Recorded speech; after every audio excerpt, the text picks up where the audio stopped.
जामखेड येथे अवैध देशी विदेशी दारूची विक्री करणाऱ्यांवर स्थानिक गुन्हा शाखेची कारवाई। आरोपीकडून 42,500 रुपये किमतीचा मुद्देमाल जप्त। अहिल्यानगर जिल्ह्यातील अवैध धंद्यांची माहिती काढून कारवाई करण्याबाबत आदेश दिलेले आहेत।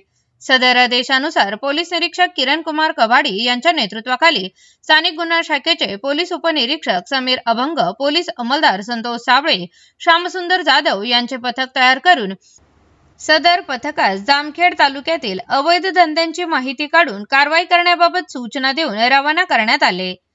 जामखेड पोलीस स्टेशन हद्दीमध्ये अवैध धंद्यांची माहिती काढण्याकामी पेट्रोलिंग करत असताना पथकास गुप्त बातमीदारामार्फत इसम नामे रविकांत दत्तात्रय भोगे हा अरणगाव शिवारात असलेल्या साई हॉटेलमध्ये अवैध देशी विदेशी दारूची विक्री करत असल्याची माहिती मिळाली।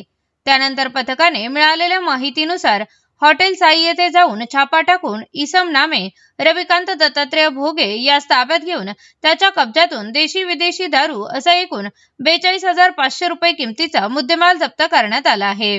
वरील आरोपी विरुद्ध जामखेड पोलीस ठाणे येथे महाराष्ट्र दारूबंदी कायदा कलम 65E प्रमाणे गुन्हा दाखल करण्यात आला असून पुढील तपास जामखेड पोलीस ठाणे करत आहे।